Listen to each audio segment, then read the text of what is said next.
All right, so we're diving deep today, and you guys gave us a pretty hefty stack of sources on Scrum this time. Yeah, definitely a lot to unpack here. But it looks like we're going way beyond just the software development side of things. Oh, yeah, absolutely. This time we're talking about quantum mechanics, ancient philosophy. Renaissance architecture. That's right, a little bit of everything, it seems like. And the question is, how does this all connect back to Scrum? Right. Well, that's what we're going to try to figure out today. We're going to be pulling mainly from first principles in Scrum, which, Yep, sounds like a pretty intense title, but it is. It gets into some really interesting stuff. we also have some real-world case studies Yeah. and even some scientific papers sprinkled in there. Trying to keep things interesting, Absolutely. little variety. Well, speaking of keeping things interesting, first principles in Scrum starts off by kind of turning the idea of Scrum on its head. Yeah, how so? Well, they're basically saying it's not just for software. Yeah, that's a common misconception, I think. Right, and they use this really interesting example of an NPR reporting team Okay. covering the Egyptian Revolution. Wow, talk about a chaotic environment. That's what I was thinking, like Yeah. daily scrums, sprint planning in the middle of a revolution. How does that even work? Well, the book highlights how they basically stripped Scrum down to its core. Okay. They focused on self-organization, iterative development, and rapid adaptation. So they took the principles and really applied them to that specific situation. Exactly. And it proves that Scrum can work in any complex environment. Even your own life. Exactly. It's not just about software, it's a way of thinking. So then the book gets pretty heady with this idea of computational irreducibility. Yeah, that's one of the more complex concepts. Can you break that down for us a little bit? Well, in the simplest terms, it means that with some systems, especially complex systems, you can't predict the outcome Okay. without running the entire process. So it's like you can't just figure it out ahead of time. You have to actually go through it. You have to go through the experience, exactly. Okay, that makes sense. Yeah, and the book uses the example of the universe itself. Oh, wow. We can observe it, we can adapt to it, but we can't just force a predetermined outcome. So are we saying we're just along for the ride? In a way, yeah, like you're on a white water rapid, you got to navigate as you go. Okay, so where does Scrum fit into all of this? Well, Scrum embodies this idea of computational irreducibility. Hmm. It's all about iterative development, right? Responding to change instead of rigidly sticking to a plan.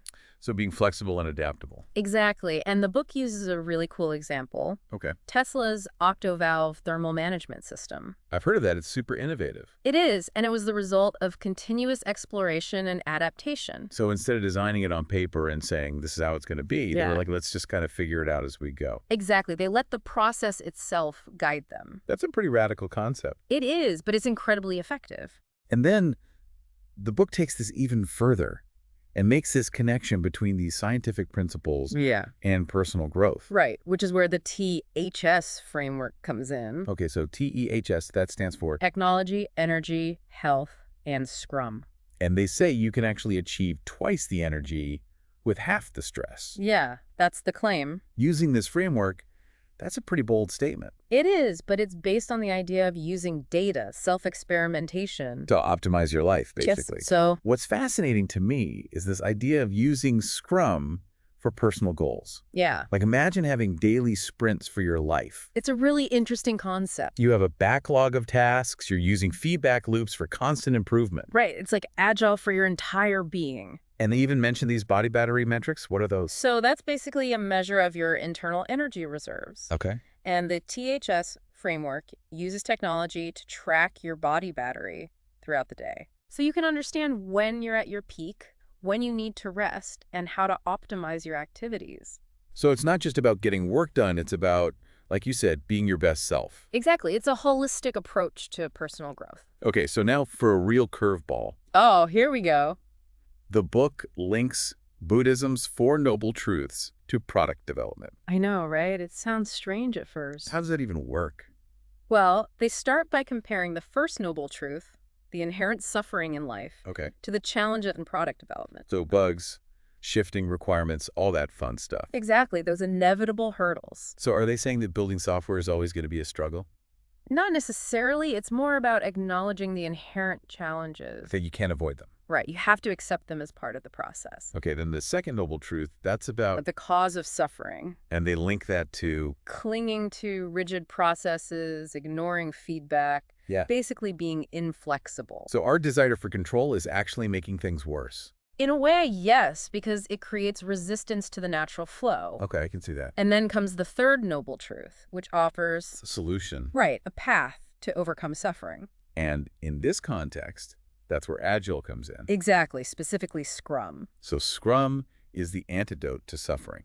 You could say that it's about embracing change, adapting, and continuously improving. And then the fourth noble truth, that's about Embracing the path. so putting those Agile principles into practice. Exactly. It's about accepting that there will be challenges Yeah, and using Agile as a way to navigate them effectively. I like that. So it's not about pretending everything's going to be perfect. Nope. It's about being prepared to adapt and evolve along the way. Exactly. That's the key. Okay, now for a little history lesson. Oh, boy. The book brings up Filippo Brunelleschi. Who's that?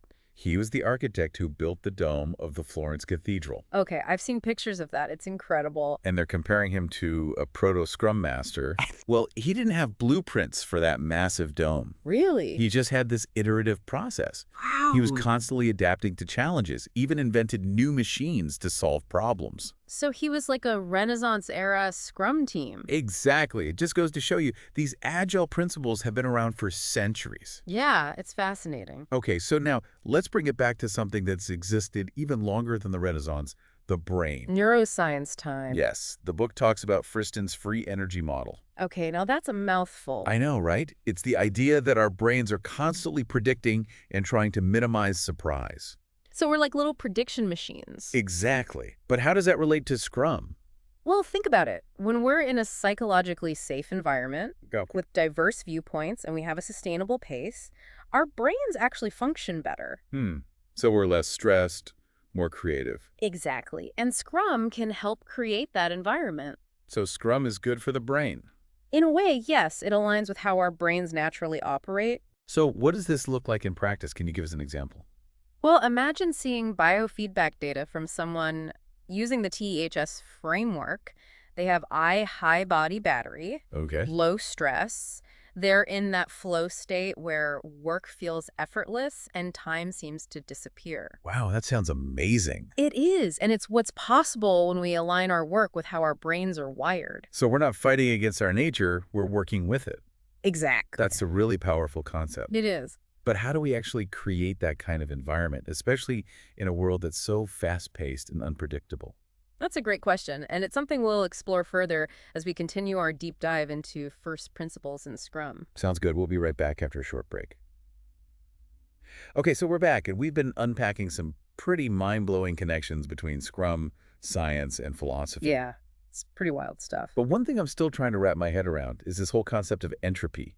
Right. It sounds very physicsy and intimidating. Like, It does have a kind of ominous ring to it. yeah, can you break it down for us in simple terms? Sure. So entropy is basically a measure of disorder or randomness. Okay. You know, think of a tidy room that naturally gets messy over time. Unless you put in the effort to keep it clean. Exactly. That's entropy in action.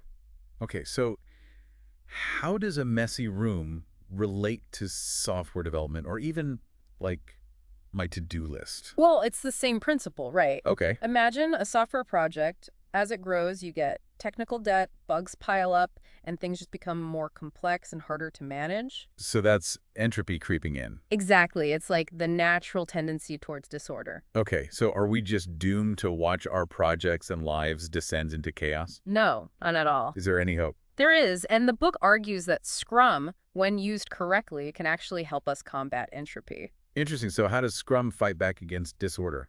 Well, remember that concept of computational irreducibility we talked about? Yeah, the idea that we can't predict the outcome of complex systems. Right, and Scrum embraces that. It encourages short iterations, constant inspection, and adapting along the way. So instead of trying to plan everything perfectly up front, Yeah, exactly. we're accepting that things will change and building in systems to handle those changes. That's the key. It's about being flexible and adaptable. Okay, so we're creating these little pockets of order within the inherent messiness Yeah, that's a good way to put it. of software development, of life. It's a constant battle against entropy, but Scrum gives us the tools to fight back. And the book even connects us back to Buddhism, right? Yeah, they compare the Four Noble Truths to the challenges we face. Okay, so remind me how that works. Well, the first noble truth acknowledges that there is suffering, Okay, or in this case, entropy. we can't ignore it.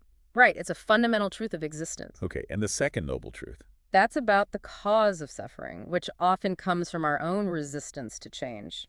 So the more we try to control things. Exactly, the more we actually amplify entropy. Wow, that's interesting. It's like our fear of change is actually making things more chaotic. Yeah, it's counterintuitive, but it makes sense when you think about it. Okay, so what's the solution? The third noble truth, right? That's where we find the possibility of overcoming suffering. And in this case, that's where Scrum steps in. Precise. Agile as the path to enlightenment. In a software development kind of way, sure. And then the fourth noble truth is about actually embracing that path. Right, putting those agile principles into practice. So it's about accepting that there will be challenges, Yeah. but we have the tools and the mindset to deal with them effectively. We're not trying to eliminate complexity, we're learning to work with it. Okay, so that brings us to another key concept. Yeah. Self-organization. This is a big one. The book describes it as the tendency for complex systems to find order without top-down control.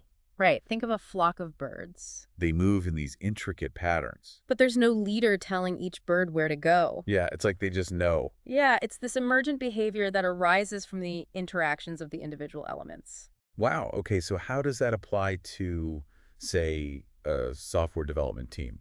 Well, Scrum encourages self-organization by empowering the team Oh, to figure out the best way to achieve their goals. So we're not micromanaging, we're giving them the freedom to figure things out. Exactly, we're trusting the process.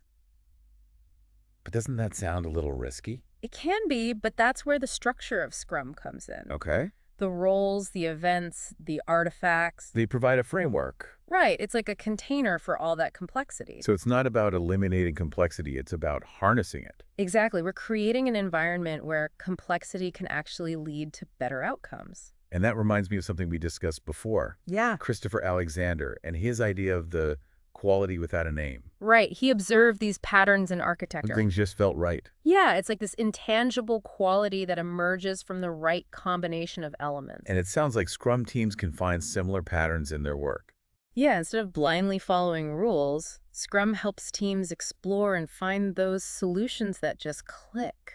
So we're tapping into something deeper, something more fundamental about how successful systems work. It's a different way of thinking, and it's really powerful. Okay, so we've gone from messy rooms to flocks of birds to Renaissance architecture. It's been quite a journey. And now we're talking about the very nature of complexity. It's clear that Scrum is much more than just a project management tool. It's a way of thinking, a way of being in the world. And the book even touches on the future of Scrum with AI and our growing understanding of the brain. Yeah, it's exciting to think about the possibilities. But before we get too lost in the future, I'm curious to hear more about how these ideas are being applied in the real world today. Absolutely.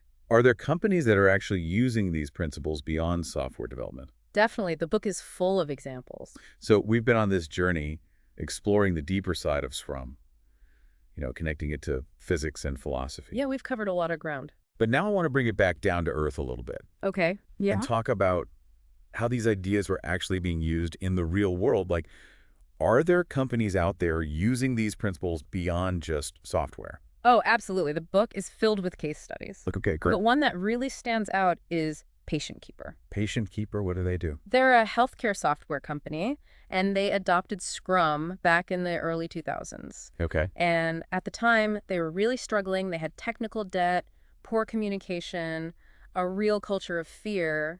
It was a mess. So classic growing pains, but in healthcare, those stakes are high. Yeah, exactly. The consequences of failure are much greater. So what happened when they brought in Scrum? Well, it was transformative, but it wasn't overnight. Okay. They really had to embrace the mindset shift. Yeah, it's not just about implementing a process, it's about changing the culture. Exactly. And they focused on empowering the teams, creating transparency, and just relentlessly improving. So what were the results? Did Scrum actually make a difference? Oh, yeah. Their productivity soared, defects plummeted, and morale skyrocketed. Wow, so they went from struggling to thriving. They became leaders in their industry. That's a pretty powerful testament to what's possible when Scrum is done right. It really is. So what are the key takeaways from Patient Keeper's story? What can our listeners learn from their experience? Well, it reinforces this idea that Scrum isn't limited to software. Good. It's about building a culture of agility and collaboration, of continuous learning in any field. So it's about adapting those principles to your own unique context. Exactly. You're not just blindly following a set of rules, you're using Scrum as a framework. To achieve something bigger. Right. And it sounds like leadership plays a crucial role in all of this. Oh, absolutely. The book really emphasizes this concept of servant leadership. Yeah, okay.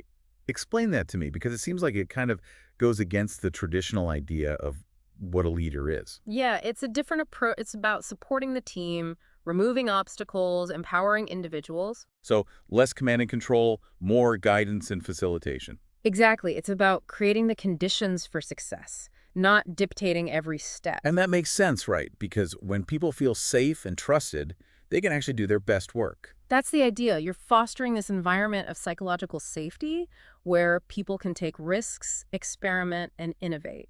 And that brings us back to self-organization. Right. It's about allowing the team to find their own best way to work. Within the framework of Scrum. Exactly. So it's not about eliminating complexity, it's about harnessing it.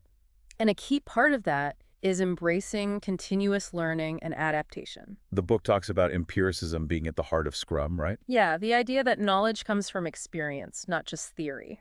So we're constantly gathering data, inspecting what's working, and adapting based on real-world feedback. It's a never-ending cycle of improvement. Which is essential in today's world, right? Oh, absolutely. Things are changing so rapidly. That if you're not constantly adapting, you're going to get left behind. You have to be able to evolve and keep up with the pace. That all goes back to those first principles we talked about. Yeah, understanding those fundamental truths underlying complexity, self-organization, and human behavior. Wow, this has been a really eye-opening deep dive. I agree. We've connected Scrum to some pretty profound concepts. We have. And I feel like I'm walking away with a whole new perspective on things. That's great to hear. But before we wrap up, is there a final thought you'd like to leave our listener with? Sure. As you go about your work, your life, even just consider this. How can you apply the principles of Scrum, not just to projects, but to your own thinking, your relationships, your approach to the world? That's a really powerful question. It is, and I think it can lead to some really interesting insights. I agree. Well, thank you so much for joining us on this deep dive into first principles in Scrum. It's been a pleasure. We hope you found it as insightful as we have. And we'll see you next time for another deep dive into something new and exciting. Until then, keep exploring, keep learning, and keep diving deep.